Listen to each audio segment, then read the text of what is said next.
मेरे चैनल में आप सभी का हार्दिक अभिनंदन है।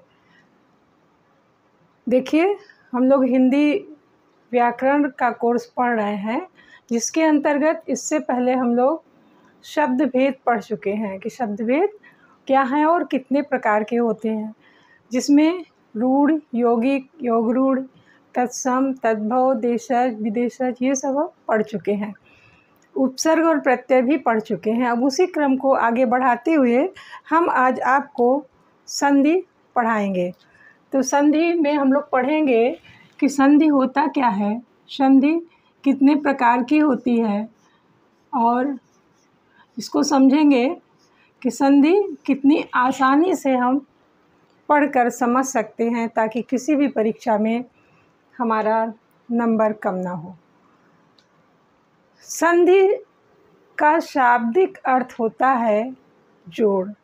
अब देखो बच्चों, हिंदी हमारे लिए आवश्यक क्यों है? क्योंकि देखिए, सभी प्रतियोगी परीक्षाओं में हिंदी का प्रश्न पत्र ज़रूर आता है। जितने भी हिंदी भाषी प्रदेश हैं, हिंदी भाषी प्रदेश 10 हैं, जिसमें हमारा मुख्य रूप से तो यूपी है ही। तो अब हम लोग, हिंदी हमारी मातृभाषा है, हिंदी हमारी राजभाषा है। भारतेंदु हरिश्चंद्र जी ने कहा था कि जब भी हम कोई विचार अपने मन में लाएंगे तो वो हमेशा हमारी मातृभाषा में ही उठेगा। हम ज्ञान के लिए कोई भी भाषा पढ़ लें, तो इसलिए मातृभाषा हमारी हिंदी है। जब उसको हम पढ़ेंगे तो हमारे आसानी से समझ में आ जाती है, और प्रतियोगी परीक्षाओं में इससे हमारा भारांक बढ़ जाता है। तो अब संधि को समझते हैं हम लोग। संधि है क्या? संधि जो है, संधि का अर्थ होता है, शाब्दिक अर्थ है जोड़, जुड़ाव, मेल, मिलाप, जुड़ना और मिलना। यानी किसी भी तरह से जब मेल होता है तो उसे संधि कहते हैं। अब यहाँ पर हम हिंदी भाषा, हिंदी व्याकरण की बात कर रहे हैं, तो यहाँ पर हमारा जुड़ाव किससे होगा? वर्णों से होगा। वर्णों से, वर्णों के मेल को संधि कहते हैं। अब वर्णों का मेल जो है ये संधि है। अब इसमें स्वर प्लस स्वर भी हो सकता है, स्वर जमा स्वर, या स्वर जमा व्यंजन। तो स्वर या व्यंजन, या फिर व्यंजन और स्वर। तो इस तरह के जो भी शब्द होंगे जिसमें स्वर का स्वर से मेल होगा, स्वर का व्यंजन से मेल होगा, या व्यंजन से स्वर का मेल होगा, वे सभी शब्द संधि कहलाते हैं। संधि 3 प्रकार की होती है। संधि के प्रकार कितने हैं? संधि के प्रकार हमारे हैं 3। पहला है स्वर संधि, दूसरा है व्यंजन संधि, और तीसरा है विसर्ग संधि। ये 3 प्रकार की संधियाँ मुख्य रूप से होती हैं। अब स्वर संधि के 5 भेद हैं। स्वर में क्या होता है? स्वर प्लस स्वर, स्वर जमा स्वर, यानी कि एक दोनों जब स्वरों का मेल होगा। अब स्वर वर्ण हमारे अ से लेकर के औ तक हैं 11 स्वर वर्ण।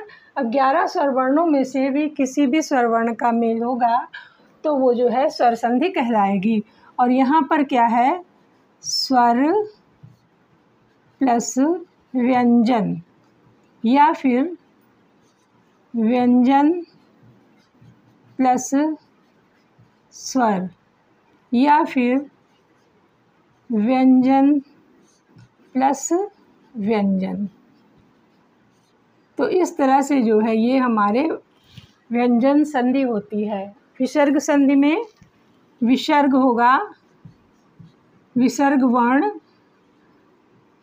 का ये हमारा चिन्ह है विसर्ग वर्ण जमा स्वर अथवा व्यंजन, स्वर या व्यंजन। तो ये जो है ये विसर्ग संधि होती है। अब देखते हैं कि स्वर संधि कितने प्रकार की होती है। मुख्य संधि हमारी हो गई केवल 3 प्रकार की, लेकिन स्वर संधि होती है 5 प्रकार की। स्वर संधि कितने प्रकार की होगी? स्वर संधि होगी 5 प्रकार की। अब इन सभी पांचों को हम देखते हैं कि ये 5 प्रकार की स्वर संधि कौन कौन सी है। 5 प्रकार की स्वर संधि कौन कौन सी है, इसको हम कैसे जानेंगे कि कौन कौन सी संधि है। और देखिए, पहला है दीर्घ स्वर संधि, दीर्घ स्वर संधि। दूसरा है गुण स्वर संधि, और तीसरा है वृद्धि स्वर संधि, और चौथा है यण स्वर संधि, यण स्वर संधि, और 5वां है हमारा अयादि स्वर संधि, अयादि स्वर संधि। तो ये इस प्रकार से 5 स्वर संधियों के भेद होते हैं। अब देखिए, दीर्घ स्वर संधि की पहचान क्या है? दीर्घ शब्द का शाब्दिक अर्थ होता है बड़ा। तो दीर्घ का शाब्दिक अर्थ होता है बड़ा। तो इसमें अगर शब्द में कहीं भी दीर्घ मात्रा आती है, दीर्घ मात्रा आती है, तो ये जो है हमारा दीर्घ स्वर संधि होता है। जहाँ भी दीर्घ मात्राएं आती हैं ये दीर्घ स्वर संधि होगा। अब इसमें देखिए दोनों लघु होंगे। देखिए आ प्लस आ, तो भी ये आ हो जाएगा। आ प्लस आ, तो भी आ हो जाएगा। आ प्लस आ, तो भी ये आ हो जाएगा। और आ प्लस आ, तो भी ये आ हो जाएगा। यानी कुल मिलाकर के दीर्घ स्वर संधि में हमेशा दीर्घ मात्राएं आएंगी। अब इसी तरह से ई और ऊ का भी मेल होगा, ऊ और इसका भी संधि बनेगी। अब इसको हम उदाहरण के माध्यम से समझते हैं।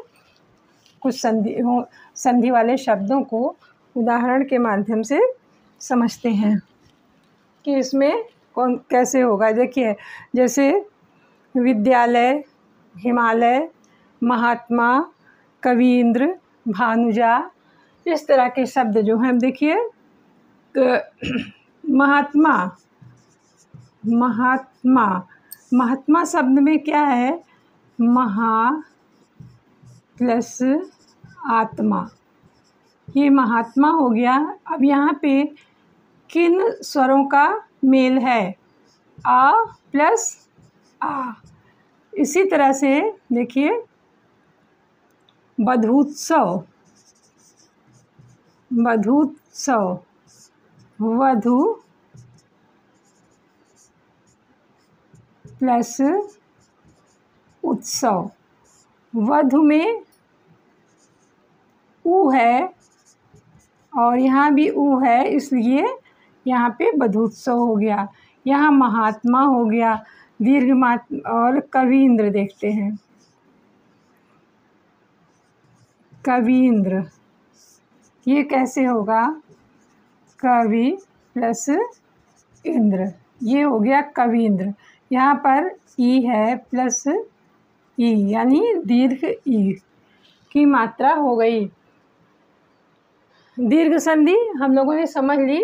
अब गुण संधि की मुख्य पहचान है कि इसमें केवल एक मात्रा वाले वर्ण आएंगे ए, ओ और अर हो जाता है। री मिलने पर अर हो जाता है। इसकी पहचान क्या है? गुण संधि की पहचान होती है जहाँ पर ए की मात्रा, ओ की मात्रा और अर आता है, वहाँ गुण संधि होती है। बहुत आसानी से केवल इतना याद कर लीजिए, अगर किसी भी शब्द में आपसे पूछा जाए इसमें कौन सी संधि है और उसमें वहाँ पर ए या ओ या अर हो, तो आप इसको तुरंत गुण संधि पर आप निशान लगा दीजिए, आपका उत्तर कभी गलत नहीं हो सकता है। देखिए कैसे होगा ये। हम लोगों ने संयुक्त स्वर पढ़े थे, संयुक्त स्वर में पढ़ा था कि आ प्लस ई जो है ये ए हो जाता है। तो अब इसी तरह से हम देखते हैं रमेश, रमा प्लस ईश, ये हो गया रमेश। अब इसमें देखिए आ ई होगा तो भी ए हो जाएगा, और इसको एक तरह से और समझते हैं, आ या दीर्घ आ, ई या दीर्घ ई होगा तो भी ए हो जाएगा। और इस तरह से लघु आ और दीर्घ आ मिला करके अगर लघु ई या दीर्घ ई में से कोई भी एक शब्द है तो ये जो है हो जाएगा ए। इसी तरह से देखें, आ या दीर्घ आ प्लस ऊ या ऊ होगा तो ये हो जाएगा ओ। अब इसको देखते हैं, इसका उदाहरण हम समझते हैं। जैसे महोदय, महा प्लस उदय, महोदय, महोत्सव, तो यहाँ पर ओ की मात्रा महोदय। अब यहाँ पर आ और ऊ का मेल है इसलिए ओ हो गया। यहाँ पर आ और ई का मेल है इसलिए ए की मात्रा हो गई। अब अगला है अर, तो यहाँ पर भी होगा आ या दीर्घ आ प्लस री होगा तो यहाँ पे अर हो जाता है। जैसे जो है सप्तर्षि, महर्षि, देखिए महा प्लस ऋषि, ये हो गया महर्षि। इसी तरह से ब्रह्मर्षि, वर्षर्तु, ये सभी शब्द जो हैं गुण स्वर संधि के उदाहरण हैं। अब यहाँ पर आ प्लस री, तो ये यहाँ पे अर हो गया, आ प्लस री अर हो गया। अब वृद्ध संधि हम लोग देखते हैं। वृद्ध संधि कैसे पहचानेंगे कि वृद्ध संधि है। वृद्ध संधि, वृद्ध शब्द का जैसा कि शाब्दिक अर्थ समझते हैं बढ़ना, वृद्ध मतलब बढ़ना, जो विकास करे, विस्तारित हो, तरक्की करे, उसे जो है वृद्धि कहते हैं। अब यहाँ पर देखिए मात्राओं की वृद्धि हो जाएगी। यहाँ हम लोगों ने एक मात्रा पढ़ा, अब यहाँ पर दो मात्रा वाले स्वर जो हैं वो वृद्धि संधि में आते हैं। ऐ हो गया और औ हो गया। वृद्धि संधि में केवल दो मात्राएं आएंगी, ऐ और औ। ये जहाँ भी जिस भी शब्द में ये दोनों मात्राएं लगी हो वो समझ लीजिए कि वृद्धि संधि का उदाहरण है। अब वृद्धि संधि में जैसे एक, पहले इसका मेल हम समझते हैं। देखिए आ प्लस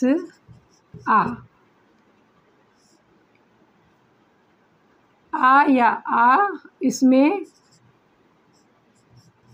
ओ या औ, ये जुड़ेगा तो ये हो जाएगा औ। और इसी तरह से आ या आ में ए या ऐ जुड़ेगा तो ये हो जाएगा ऐ। क्या हो जाएगा? ऐ। यानी औ की मात्रा और ऐ की मात्रा। अब इसके शब्द हम देखते हैं। देखिए जैसे एक प्लस एक, ये हो गया एक कैक, महा प्लस औषध, ये हो गया महौषध। अब यहाँ पर आ और ए का मेल है, यहाँ पर आ और ए का मेल है, तो यहाँ पर ए की मात्रा बन गई। इसी तरह से यहाँ पर आ और औ का मेल है, तो यहाँ पर औ की मात्रा बन गई। और दूसरा उदाहरण देखते हैं, जैसे सदैव, सदा प्लस यो, सदैव, महौषध, अधरोष्ठ, अधरोष्ठ,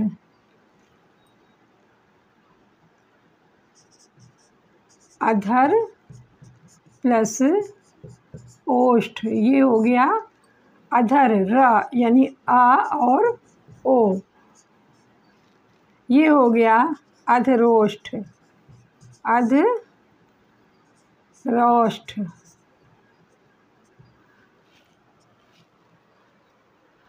तो इस तरह से हम लोगों ने पढ़ा कि दीर्घ में दीर्घ मात्राएं होंगी, गुण में ए, ओ और अर होगा, और वृद्ध में अ और औ की मात्रा होगी। यण संधि, यण संधि का नियम इसका बिल्कुल उल्टा है।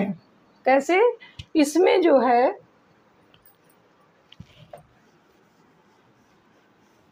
क्या होगा कि इसमें ई और ऊ पहले आएगा और कोई भी स्वर साथ में आएंगे। इसमें इसका एक सूत्र याद कर लो, यवर, या, वा और रा, यही आता है। अब ये बनता कैसे है इसको देखते हैं हम। या, वा और रा, ई, देखो ई प्लस कोई भी स्वर, कोई भी स्वर, यानी अगर ई आगे है तो वहाँ पर या हो जाएगा। वा में क्या होगा, ऊ आगे है और फिर कोई भी स्वर है, कोई भी स्वर है, तो ये जो है वा हो जाएगा। इसी तरह से री, री आगे लगेगा और फिर कोई भी स्वर होगा, री के बाद कोई भी स्वर होगा तो वहाँ पे रा हो जाएगा, य व र। और एक और बात है कि इससे पूर्व इन वर्णों से पूर्व अर्ध वर्ण आते हैं। इससे पूर्व जो है वो अर्ध वर्ण आते हैं, अर्ध वर्ण आते हैं। देखो इस तरह से हम लोगों ने समझा कि दो पहचान समझी। एक पहचान क्या समझी कि य व र, ई के बाद कोई भी स्वर होगा तो य हो जाएगा, ऊ के बाद कोई भी स्वर होगा तो वा हो जाएगा, री के बाद कोई भी स्वर होगा तो र हो जाएगा। और इस य व र से पूर्व यानी इससे पहले जो है अर्ध स्वर आएगा, अर्धवर्ण कोई भी आएगा। अब इसको हम समझते हैं कैसे। अति प्लस अधिक, अति प्लस अधिक, ये क्या हो गया, अत्यधिक, अत्यधिक। अब यहाँ पर हमने क्या समझा, अत्यधिक। अब ता जो है ये आधा हो गया और ई जो है वो ई और आ मिल करके या में परिवर्तित हो गया, ई और आ मिल करके या में परिवर्तित हो गया और ता जो है वो आधा हो गया, अर्धवर्ण हो गया। इसी तरह से और देखते हैं, और दूसरा उदाहरण देखते हैं, स्वागत।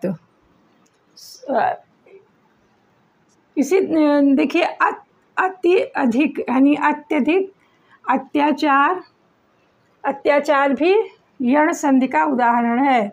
स्वागत, सु प्लस आगत, ये हो गया स्वागत। स्वागत, स्वयं, ये सभी शब्द जो है, स्वावलंबन,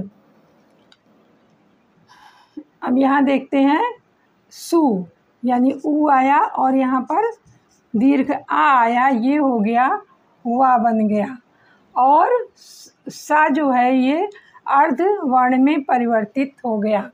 तो इस तरह से जो है अगर ऊ की मात्रा है, ऊ की मात्रा है तो वहाँ पर वा हो जाएगा, ई की मात्रा है तो वहाँ पर य हो जाएगा, और उसके जो वर्ण है जिसमें मात्रा लगी हुई है वो अर्ध वर्ण में परिवर्तित हो जाएगा। अब देखिए री में कोई स्वर अगर आता है तो क्या हो जाएगा, पित्रादेश, जैसे है पितृ,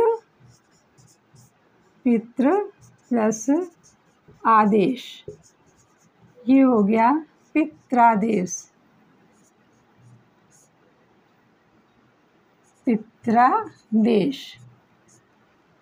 अब यहाँ पे री प्लस दीर्घ आ, तो री तो री मात्रा में परिवर्तित हो गया, री की मात्रा में, और आ की मात्रा लग गई यहाँ पर, और देश, तो पित्रादेश। इस तरह जो है यण संधि का ये उदाहरण है। अब अयादि संधि में क्या आता है, अयादि संधि में आए, आए, आओ, आओ आता है, आय,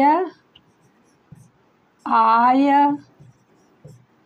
आओ और आओ। अब ये कैसे आएगा, इसका उदाहरण है जैसे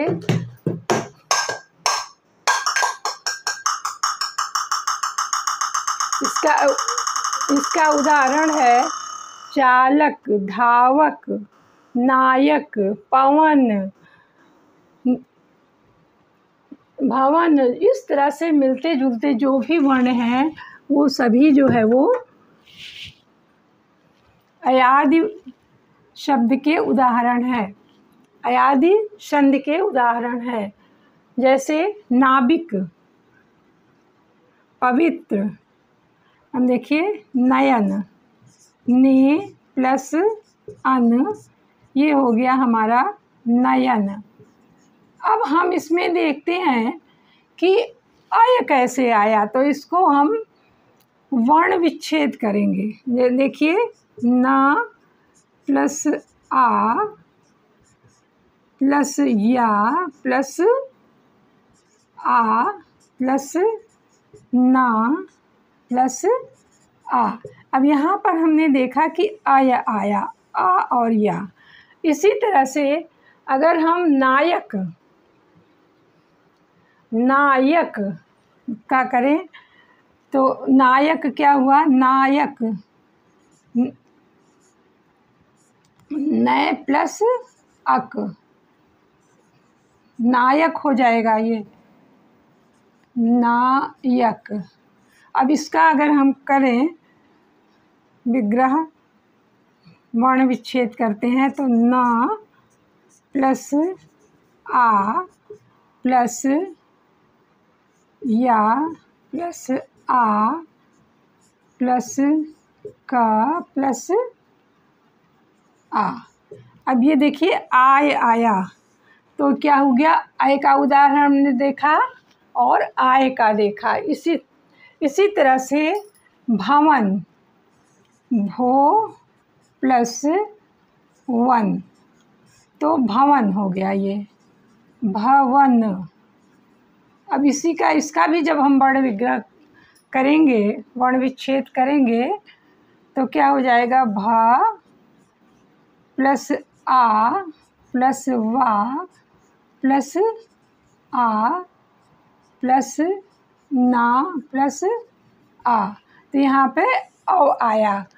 इसी तरह धावक, धावक का अगर हम करेंगे, धावक, धौ प्लस अक, धावक, तो क्या हो जाएगा, धौ।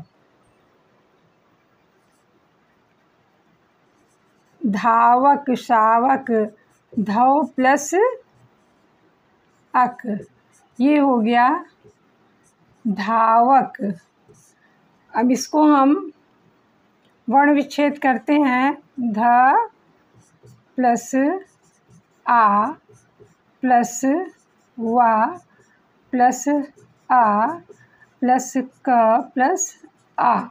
अब यहाँ पे क्या आया हमारा? आव। तो इस तरह से हमने चारों जो वर्ण है उसके हमने देख लिया कि कौन कौन से वर्ण।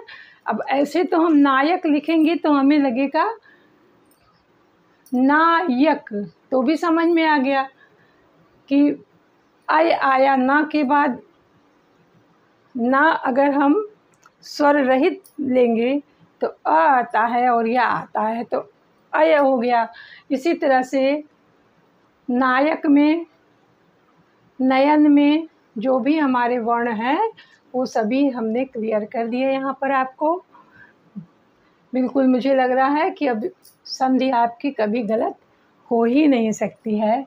इसके बाद अब हम स्वर संधि हमारा पूरा हो गया। अब व्यंजन और विसर्ग के बारे में पढ़ते हैं कि व्यंजन संधि क्या है और विसर्ग संधि क्या है और इसको कैसे समझते हैं। देखिए, नियम तो इन दोनों संधियों में बहुत सारे हैं, कई सारे हैं, लेकिन हमने कुछ प्रमुख नियमों को अपने पाठ में शामिल किया है। केवल जो मुख्य मुख्य नियम हैं हम केवल उन्हीं नियमों को पहले पढ़ेंगे। देखिए, वर्ग का प्रथम वर्ग, वर्ग का प्रथम वर्ग, तीसरा या चौथा वर्ग और अथवा य लावा या कोई भी स्वर आता है तो वो इसी वर्ग का तीसरा स्वर हो जाता है। ऐसे नहीं समझ में आया होगा। देखिए, वर्ग, वर्ग हमारे कौन कौन से? क वर्ग, च वर्ग, ट वर्ग, त वर्ग और पा वर्ग, ये हैं। तो इसमें से प्रथम वर्ण, वर्ग का प्रथम वर्ण यानी कि जो पहला अक्षर है, वर्ग का प्रथम वर्ण, तीसरा प्रथम वर्ण, वर्ग का प्रथम वर्ण और तीसरा और चौथा वर्ण। और क्या है? तीसरा क्या हुआ? क वर्ण में हो जाएगा ग और चौथा हो जाएगा घा। तीसरा और चौथा वर्ण, प्रथम वर्ण का तीसरा और चौथा वर्ण या फिर अथवा या रा ला वा या अन्य कोई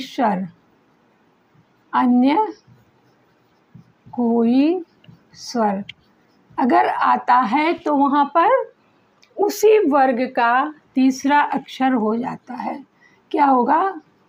उसी वर्ग का तीसरा वर्ण, वर्ग का तीसरा वर्ण हो जाएगा। यानी कि अगर क आता है तो क का गा हो जाएगा। जैसे देखिए, हम इसको कैसे समझते हैं कि वागीस, वाक प्लस ईश, ये क्या हो गया हमारा?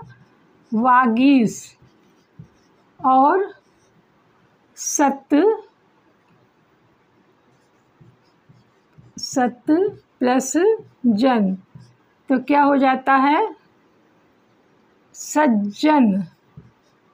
सज्जन। अब यहाँ पर देखते हैं कि गा जो है क वर्ग का तीसरा वर्ण है, त का सत्जन,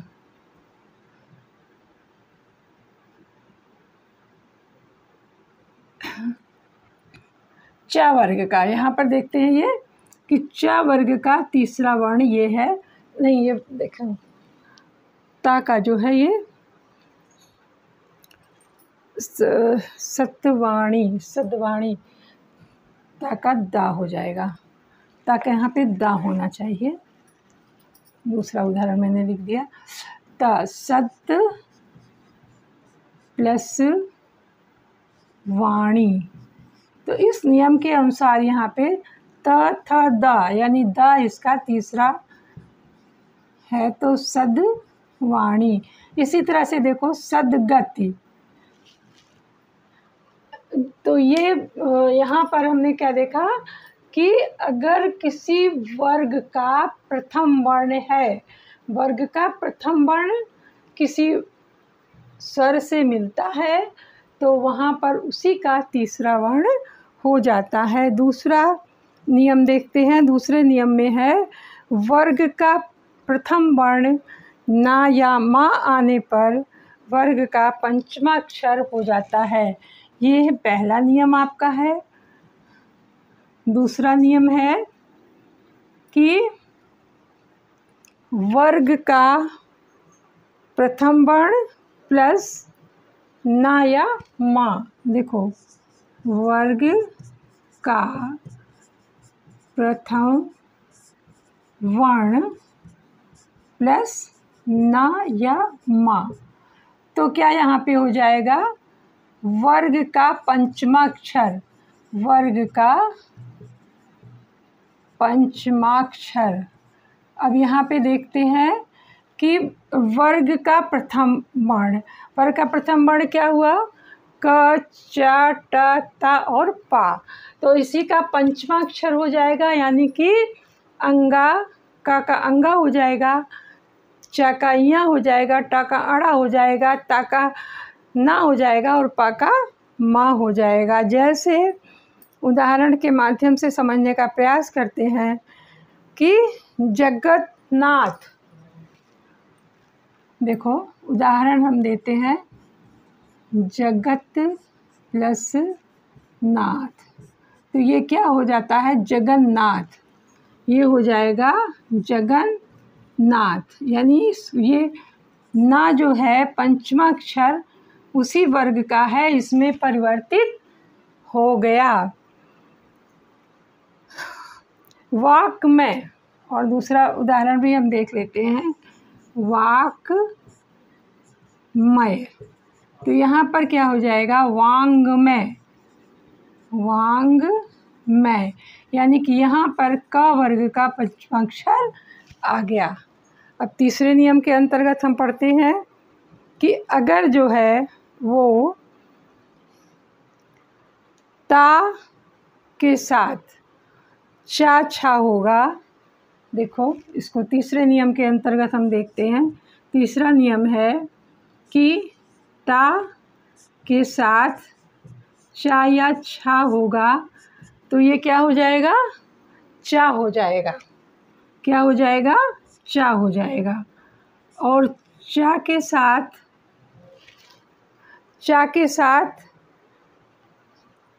चा हो जाएगा, और अगर जो है यहाँ पर चा हो जाएगा और मतलब पहला या दूसरा अक्षर होगा तो वो चा हो जाएगा। इसी तरह से तीसरा और चौथा अक्षर होगा तो वहाँ पे तीसरा अक्षर हो जाएगा। इसी तरह से देखो ता के साथ टा या ठा होगा तो वो टा हो जाएगा। ता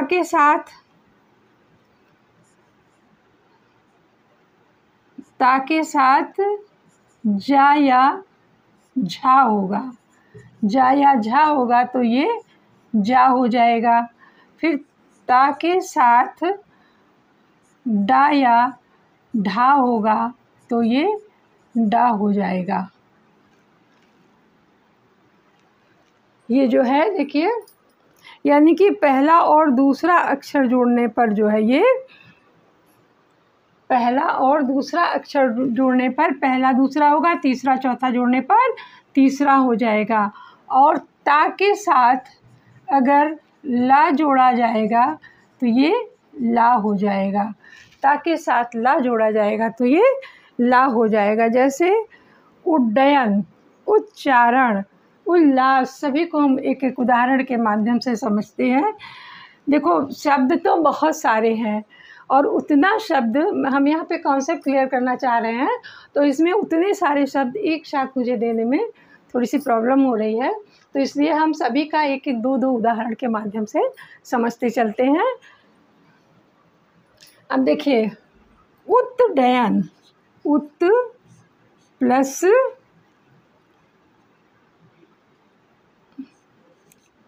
डयन। अब उत प्लस डयन जो है तो ये क्या हो गया, ता जो है वो डा में परिवर्तित हो जाएगा, उड्डयन हो जाएगा, ये उड्डयन। इसी तरह से उत प्लस लास। अब यहाँ हम क्या देख रहे हैं कि ता जो है ये ला में परिवर्तित हो जाएगा। इसी तरह से उच्छ्वास, उच्छ्वास हो गया, और उच्चारण हो गया उत प्लस चारण, उत प्लस चारण, ये जो है उच्चारण। अब इस तरह से हमने देखा कि ता जो है वो चा में परिवर्तित हो गया। और चौथा नियम देखते हैं हम कि चौथा नियम इसका क्या है। चौथा नियम देखते हैं। चौथे नियम में है कि माँ प्लस स्पर्श व्यंजन, माँ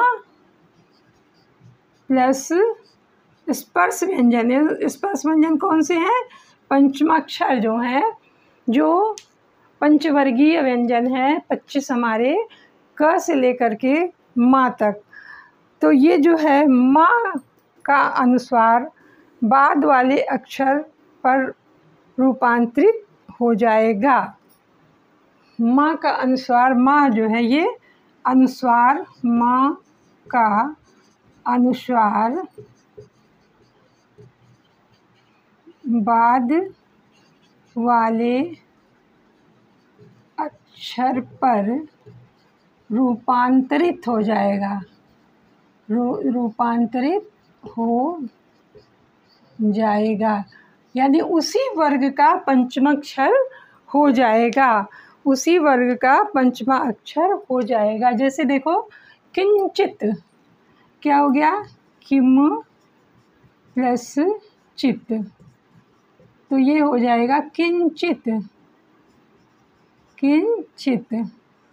इसी तरह से अहम प्लस कार, ये हो गया अहंकार। तो यहाँ पे हमने 4 नियम समझे। अभी और देखते हैं प्रमुख जितने भी हैं, बहुत सारे हैं। तो मुख्य हमने समझा कि पंचमा अक्षर में परिवर्तित हो जाएगा। ता अगर पहले और दूसरे अक्षर के साथ मिला या तीसरे और चौथे के साथ मिला, तीसरे चौथे के साथ मिला तो तीसरा हो जाएगा, और पहले दूसरे के साथ मिलेगा तो वहाँ पर पहला हो जाएगा। अब 5वें में देखते हैं। 5वें में है कि त वर्ग जो है वो का या चा वर्ग, तो वो अर्ध चा हो जाता है। ता जो है अगर चा से मिलता है तो वो अर्ध चा हो जाता है।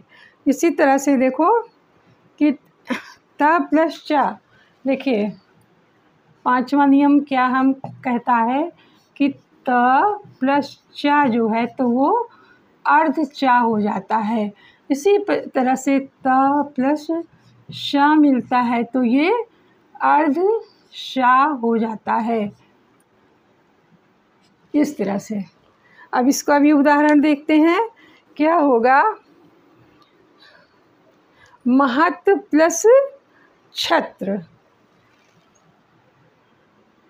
इसका उदाहरण है महत प्लस छत्र, ये हो जाएगा महत छत्र। और शा का देखते हैं कि शा कैसे परिवर्तित होगा दृश प्लस टा, दृष्टा, दृश प्लस टा, ये हो जाएगा दृष्टा।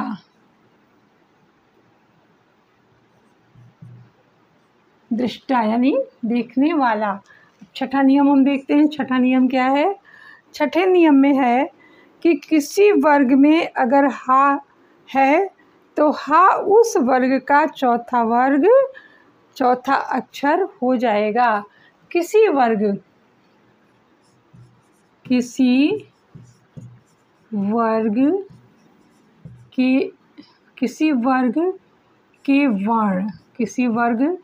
का वर्ण है प्लस हा है तो ये क्या हो जाएगा, ये जो है उसी वर्ग का चौथा वर्ण बन जाएगा, चौथा वर्ण हो जाएगा। अब ये कैसे हो जाएगा इसको देखते हैं। देखिए, उत प्लस धार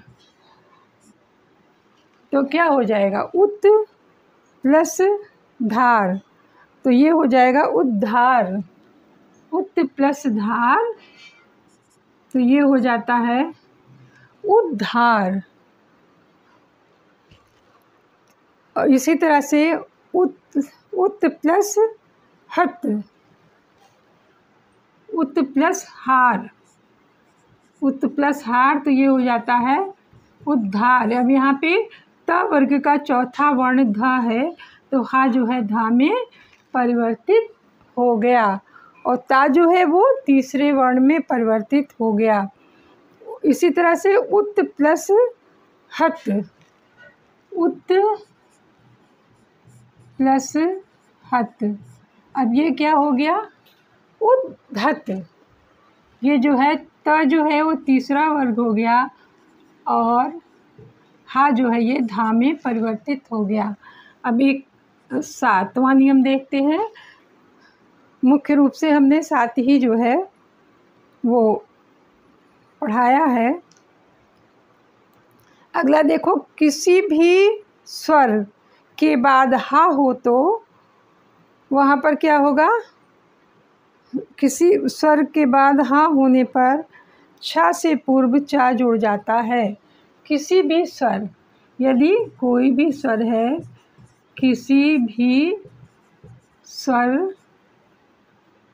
भी स्वर के साथ अगर हा है तो वहाँ पर क्या हो जाता है, किसी भी स्वर के साथ हा है तो हा जो है वो हा से पूर्व च जुड़ जाता है तो हा से पूर्व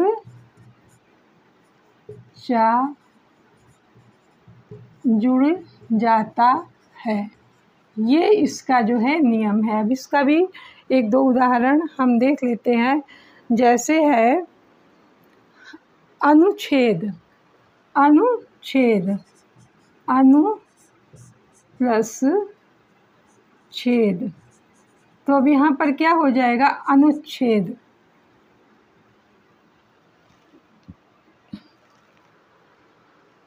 अनुच्छेद का हो जाएगा अनुच्छेद।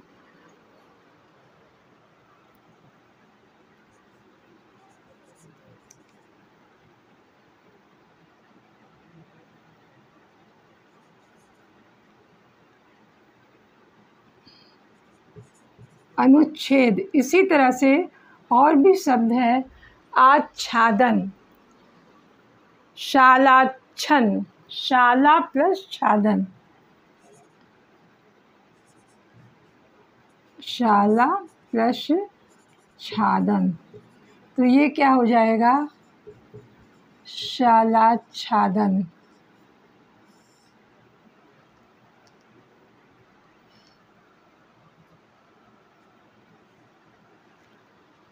तो यहाँ पर देखते हैं हम कि किसी भी स्वर के साथ अगर छ है तो छ से पूर्व चा जो है वो जुड़ जाएगा। किसी भी स्वर के साथ छ है तो छ जो है वो छ से पूर्व चा जुड़ जाएगा। परिच्छेद, परि प्लस छेद, परि प्लस छेद, ये जो है परिच्छेद। अब ये तो हमने व्यंजन के बारे में पढ़ा, व्यंजन के नियम।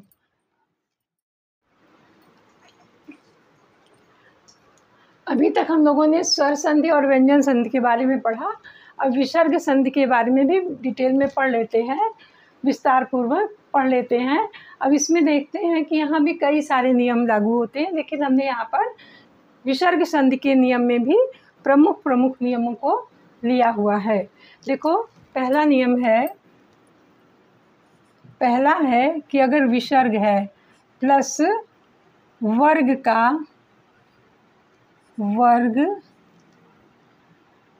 का पहला और दूसरा अक्षर, लेकिन चा या छा है, तो ये हो जाता है तालव्य सा। इसी तरह विसर्ग प्लस टा या ठा है, तो ये हो जाता है मूर्धन्य सा। इसी तरह विसर्ग प्लस ता या था है, तो ये हो जाता है दंत सा। अब इसका उदाहरण हम देखते हैं। नि प्लस चय, देखो निह प्लस चय, ये हो गया निश्चय। अब यहाँ पर विसर्ग जो है वो तालव्य सा में परिवर्तित हो गया। धनु टंकार, धनु प्लस टंकार, तो ये जो है धनुष टंकार, ये जो है मूर्धन्य सा में परिवर्तित हो गया। निह प्लस तार, निह प्लस तार, अब ये जो है ये निस्तार, यहाँ पर भी विसर्ग जो है वो दंत सा में परिवर्तित हो गया। अब दूसरा नियम है कि विसर्ग के पहले, दूसरा नियम क्या है, विसर्ग के पूर्व उकार या इकार आता है, तो वहाँ पर विसर्ग जो है वो सा में परिवर्तित हो जाता है। देखिए दूसरा नियम क्या कहता है, दूसरा कहता है कि विसर्ग के पूर्व उकार या इकार, यानी इकार या उकार आता है तो क्या हो जाता है, और क्या आए, क खा पा और फा आए, तो ऐसे में क्या होता है, विसर्ग जो है वो शा में परिवर्तित हो जाता है, विसर्ग जो है वो शा हो जाता है। अब इसका नियम देखते हैं कैसे ऐसा होगा। देखिए, निहि प्लस पाप, अब ये हो जाता है निष्पाप। इसी तरह से देखो, निहि प्लस कपट, तो ये हो जाता है निष्कपट, यानी कि विसर्ग जो है वो मूर्धन्य सा में परिवर्तित हो गया। यहाँ पे विसर्ग जो है, यहाँ भी क है तो मूर्धन्य सा में परिवर्तित हो गया, यहाँ पर पा है तो मूर्धन्य सा में परिवर्तित हो गया, यानी उकार या इकार ऐसे वर्ण आएंगे।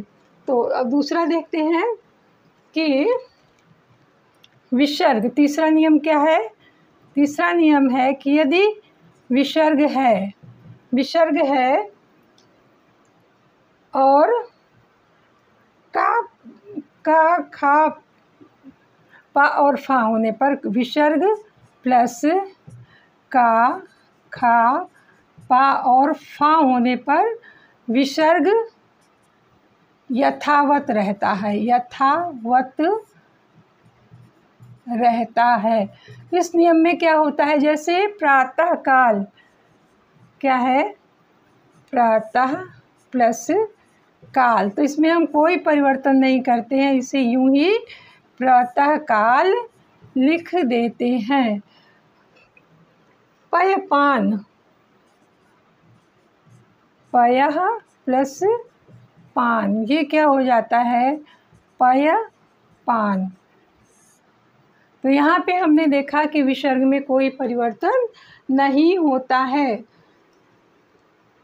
चौथा नियम क्या कहता है, चौथा नियम बताता है कि यदि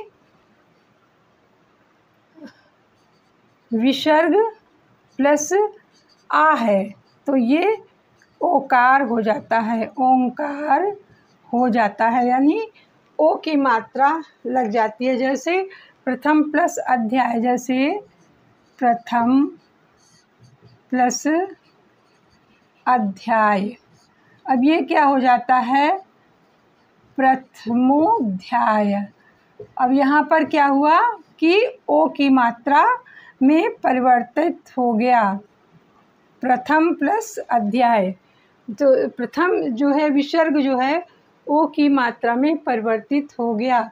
और फिर देखते हैं कि यशः प्लस अभिलाषी, यशः प्लस अभिलाषी, अभिलाषी।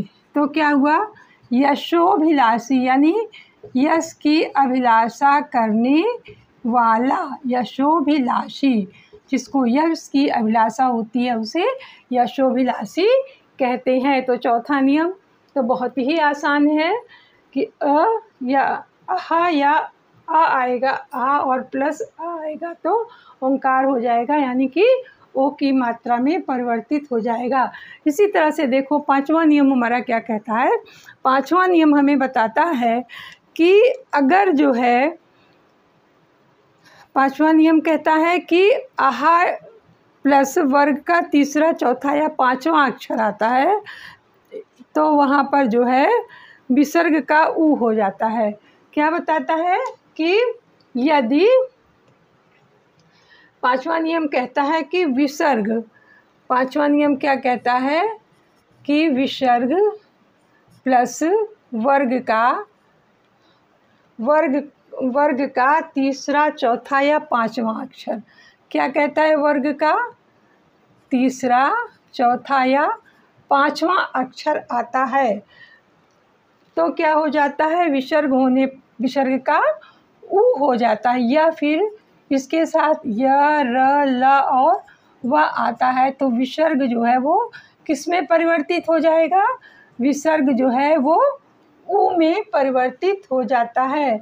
विसर्ग का ऊ हो जाता है, ऊ हो जाता है, ठीक है, विसर्ग का ऊ हो जाता है। अब इसको भी उदाहरण के माध्यम से हम देखते हैं। जैसे मनोरथ,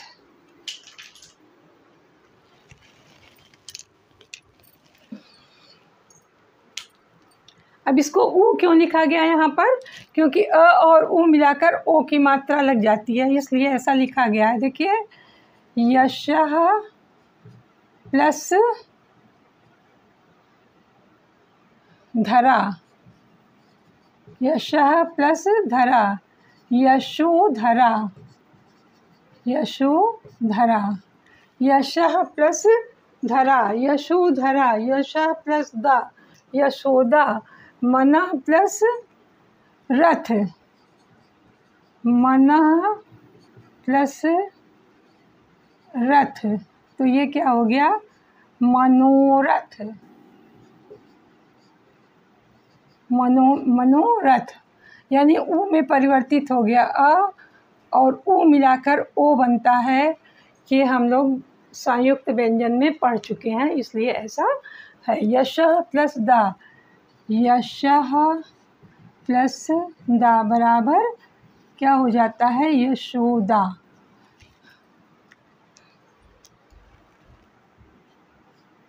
यशोदा। अब देखो छठा नियम पढ़ते हैं हम लोग। छठे नियम में क्या है, छठा और सातवां, दो नियम हम आपको और बताएंगे।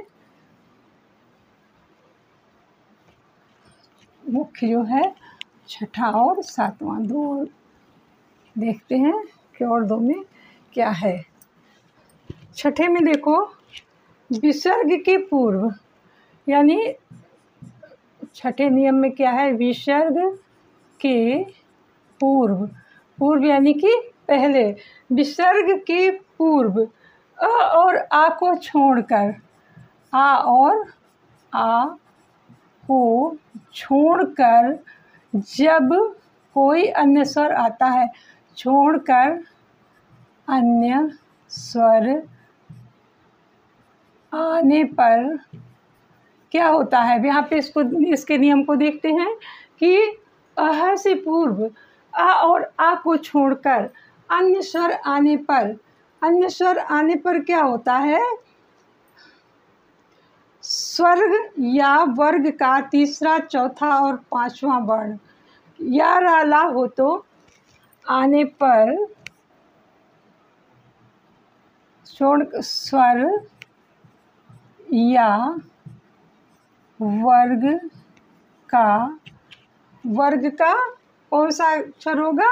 वर्ग का तीसरा, चौथा और पांचवा, तीसरा, चौथा और पांचवा वर्ण, या फिर या, रा, ला और वा हो तो विसर्ग रा हो जाता है, तीसरा, चौथा, पांचवा वर्ण, या फिर या, रा, ला और वा हो तो विसर्ग जो है विसर्ग रा हो जाता है, विसर्ग रा हो जाता है। तो ये हमारा जो है छठा नियम है। इसका कुछ उदाहरण देखते हैं। निह प्लस उपाय, निह प्लस उपाय, ये हो गया निरूपाय।